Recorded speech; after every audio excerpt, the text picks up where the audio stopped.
Dr. Lani Yati Hamijoyo yang judulnya adalah Asa untuk Sang Kupu-Kupu. Nah, ini kan bulan Mei ya. Bulan Mei adalah bulan awareness untuk penyakit lupus. Jadi kita akan membahas mengenai lupus karena buku ini membahas mengenai lupus. Nah, penyakit ini dikenal sebagai penyakit seribu wajah. Kenapa ya? Nah itu yuk makanya kita mulai bincang-bincang dengan Dokter Lani. Halo Dokter Lani. Selamat siang, Ya, Dinis. gimana kabarnya dok? Baik, sehat terus ya. Insya Allah dok. Dok, sebelumnya bolehkah dokter jelaskan sebenarnya yang dimaksud dengan penyakit autoimun rematik itu apa dok? Jadi penyakit apa saja yang masuk sebagai penyakit autoimun rematik yang ditangani oleh para spesialis reumatologi seperti dokter Lani? Karena masih banyak yang masih bingung nih, masih belum ngerti nih dok gitu. Ya, terima kasih.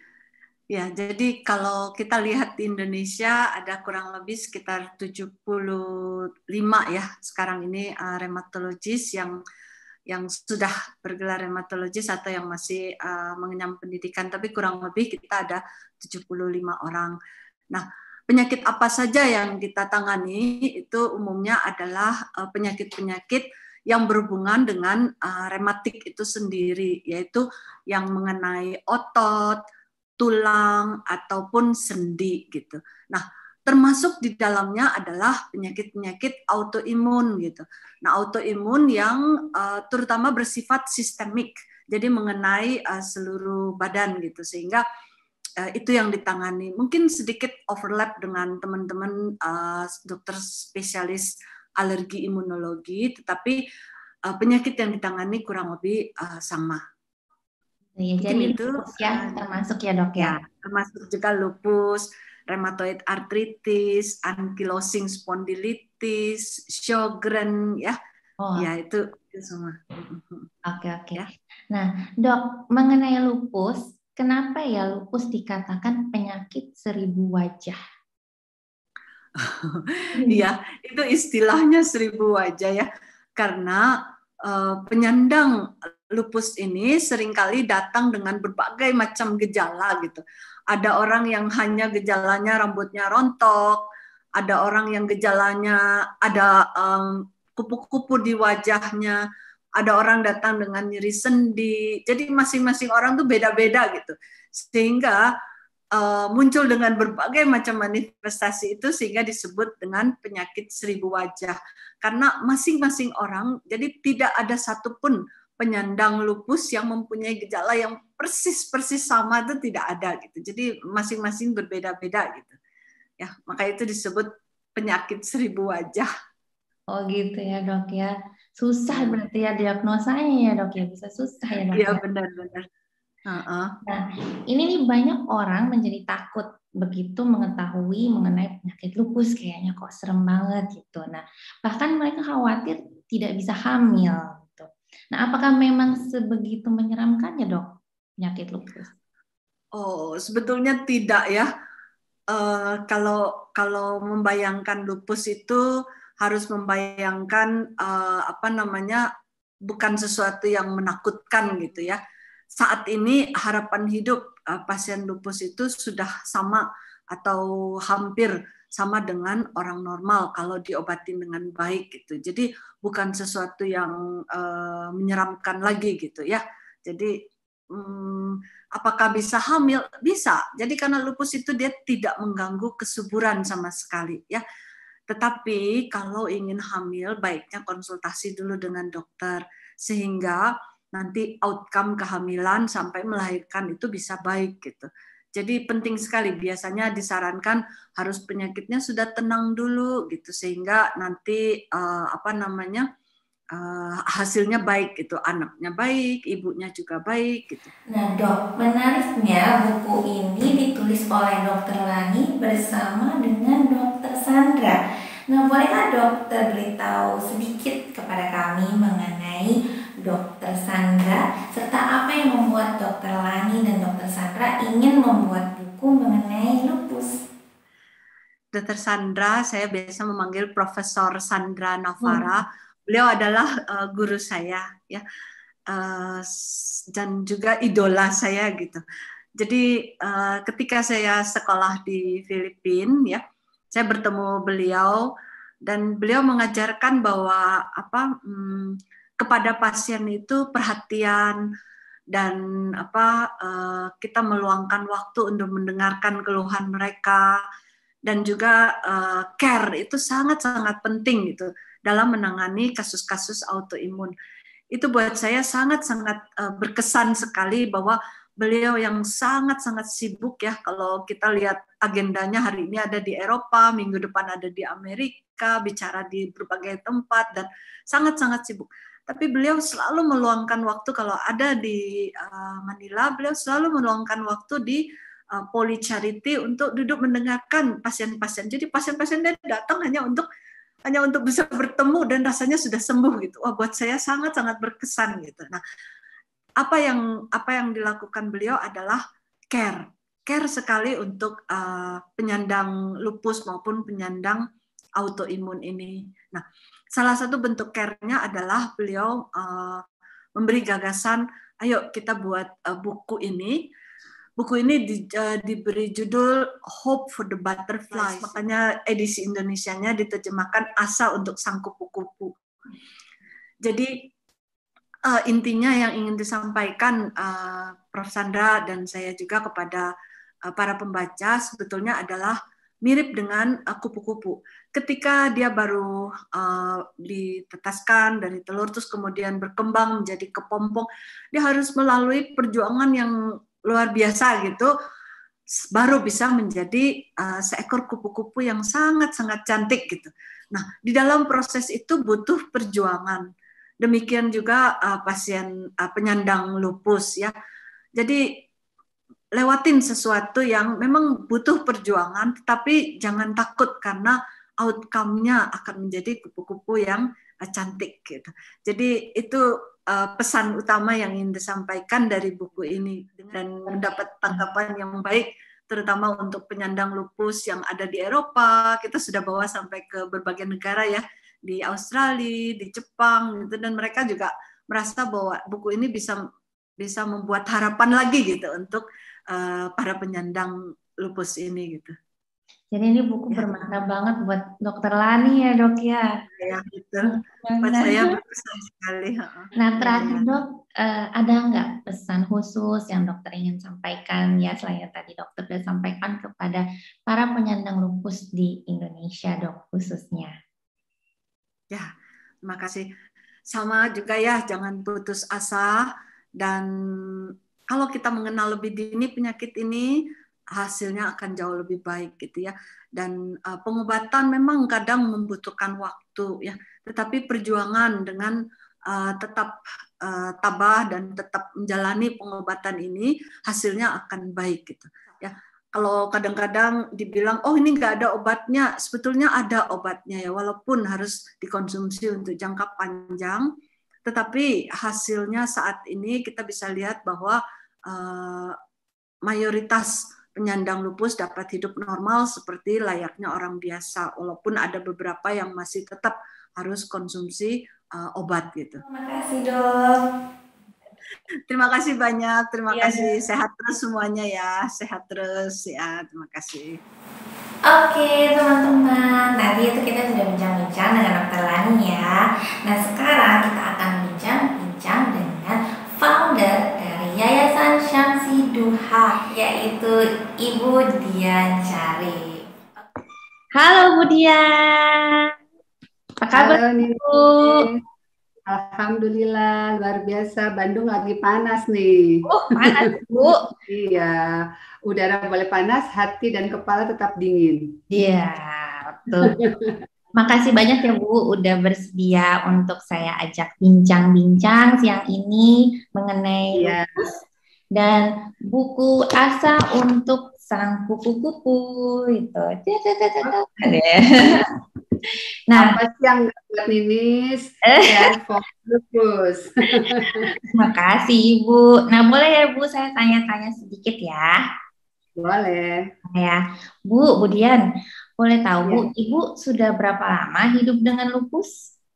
ya, alhamdulillah Allah masih terus kasih hidup bonus buat aku ya. Jadi sejak terdiagnosa lupus itu sudah 22 tahun. Gitu ya Bu. Nah itu Ya, kapan Ibu mendirikan Yayasan Syamsi 2? Apa yang kemudian mendorong Ibu untuk mendirikan itu? ya.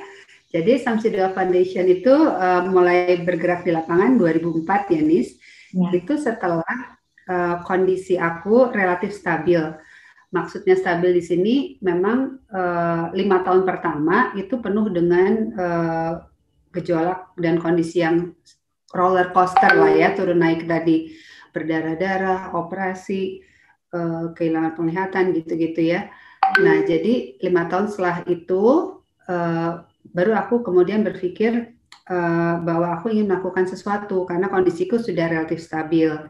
Dan waktu itu kan sebenarnya tadinya aku bekerja ya ya, di bank, tapi terus kemudian aku merasa bahwa hidup aku yang sekarang tuh udah lebih berharga lagi karena aku bisa masih boleh hidup. Nah, jadi aku merasa bahwa yang akan aku kerjakan tuh harus yang lebih bermakna gitu daripada hanya sekedar kerja di kantor untuk segelintir orang, tapi rasanya aku ingin mengerjakan yang untuk lebih banyak orang lagi.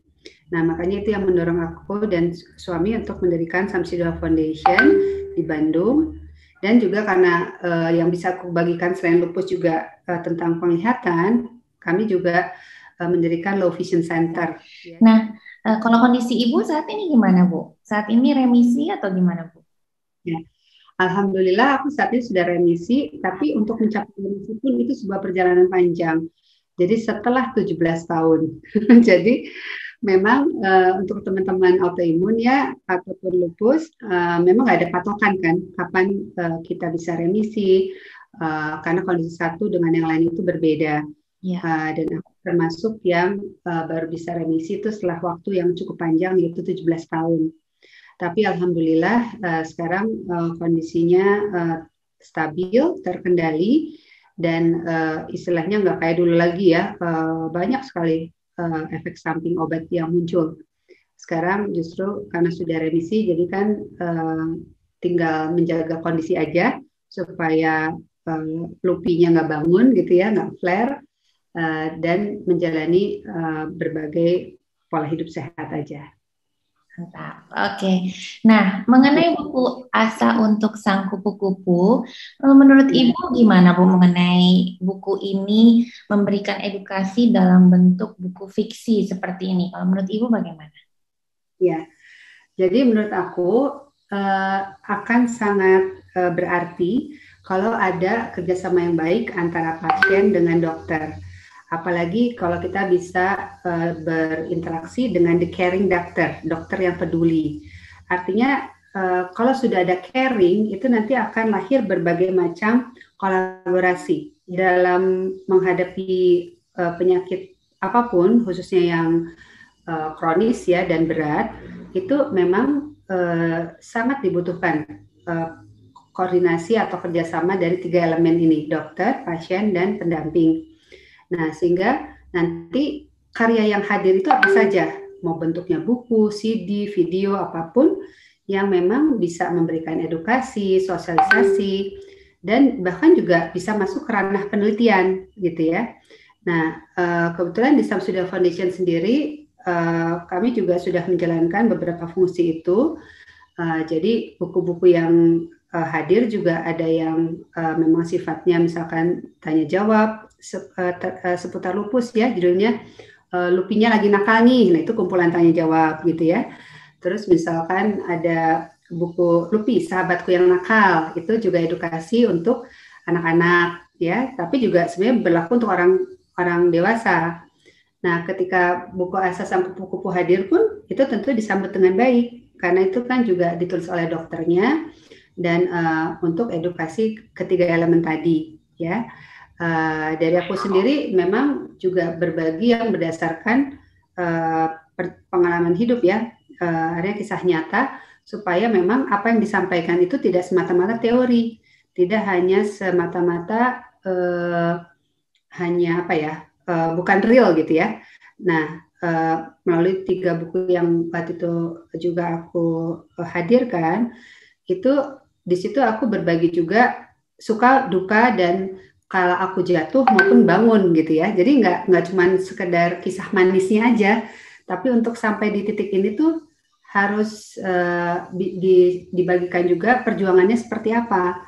Karena teman-teman tuh kadang-kadang oh enak ya udah remisi gitu. Padahal untuk mencapai itu tuh kan ada serangkaian proses, ada serangkaian perjuangan yang harus kita lakukan. Nah, seperti itu Nis.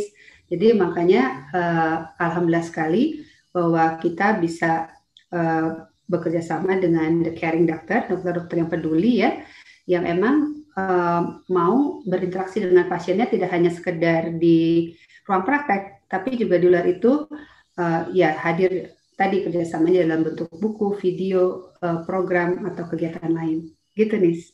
Saling melengkapi ya Bu ya, jadi semua betul.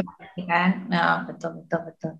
Oke. Nah, buku ini kan tidak hanya ada memberikan panduan kepada penyandang ya, tapi juga kepada caregiver-nya, support sistemnya. Nah, suami ibu bagi ibu adalah support system terbaik ibu ya? Seberapa penting support system itu bagi seorang Odapus itu seberapa penting? Ya, jadi seperti Ninis tahu ya, lupus itu sendiri kan ada yang ringan, sedang, berat ya. Dan sebagai sebuah perjalanan penyakit kronis itu tentu saja ujian yang dihadapi itu bisa bertubi-tubi dan bisa seperti never ending story gitu ya. Setiap orang kan punya keterbatasan ya, keterbatasan kekuatan fisik maupun mental. Nah, dengan adanya support system ini itu akan sangat menolong ketika dia berada di titik terendah, baik secara fisik maupun mental. Nah, support system ini memang bisa berupa pasangan kita, orang tua kita, sahabat, kerabat, siapapun ya. Yang penting kalau ada support system itu, Odapus ini akan bisa melihat secara objektif, tidak subjektif ya. Jadi penting ya untuk caregiver kita, support system kita juga memahami ya mengenai penyakit yang kita idap itu ya Bu ya. Betul. Dan ketika memang kondisi sudah terperbaiki juga kadang-kadang kita ingin berkarya, ingin berkreasi, tapi secara fisik mungkin belum terlalu mampu ya. Nah itu ketika kita didampingi support system juga akan sangat berpengaruh pada perbaikan kondisi. Karena kita kemudian menjadi orang yang berarti karena menghasilkan karya yang bermanfaat bagi orang lain gitu ya. Jadi misalkan aku sendiri juga ketika kehilangan penglihatan kan menjadi merasa tidak berdaya gitu ya. Tapi dengan keberadaan support system ini kan bahkan buku-buku aku tuh hadir setelah aku nggak bisa melihat. Dulu waktu masih melihat malah nggak ada buku. Jadi sekali lagi buat teman-teman yang saya mau titipkan, terus belajar tentang kondisinya, kemudian ambil hikmah dan pemaknaan dari situ, dan selalu lihat dari sisi positifnya. Jangan tenggelam dalam kesedihan atau negatifnya saja, tapi coba lihat sisi positif di balik sakit yang harus kita sandang. Insya Allah akan banyak sekali mutiara hikmah yang akan didapat kalau kita mau menyelam lebih dalam dari perjalanan sakit kita. Oke, baik. Terima kasih Bu. Dadah Bu.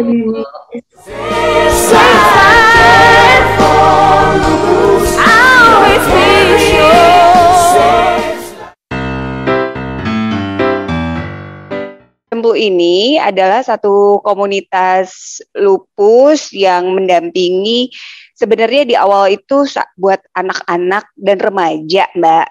Cuma anak-anak dan remaja itu kan bertumbuhlah mereka ya. Setelah Cemplu berusia 6 tahun, kalau yang dulu 6 tahun udah 12, yang dulu 12 tahun udah lebih gede lagi gitu ya.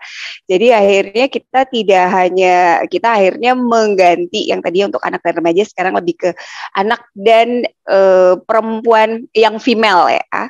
Karena di kita tuh rata-rata under 30s, lebih ke 20s yang masih kuliah gitu-gitu ya, yang adult.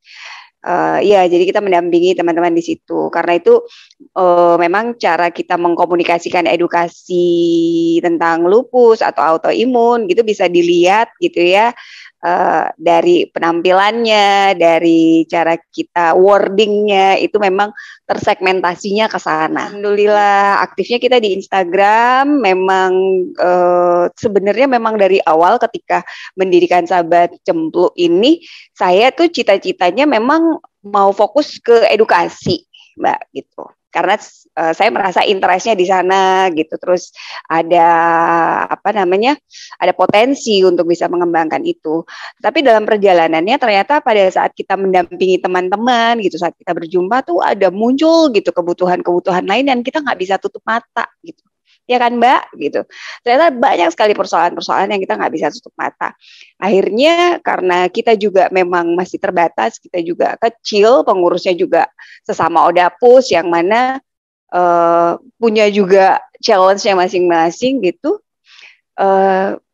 Rasa solidaritas itu mengalahkan semuanya yang lain gitu. Akhirnya ya kita fleksibel ya, mengakomodir kebutuhannya teman-teman gitu yang ada di lapangan, termasuk kebutuhan obat-obatan, pendampingan secara psikologis sebagai teman gitu ya, juga misalnya kebutuhan fasilitas yang lainnya, rumah singgah atau misalnya kursi roda lah, hal-hal seperti itu sih Mbak gitu.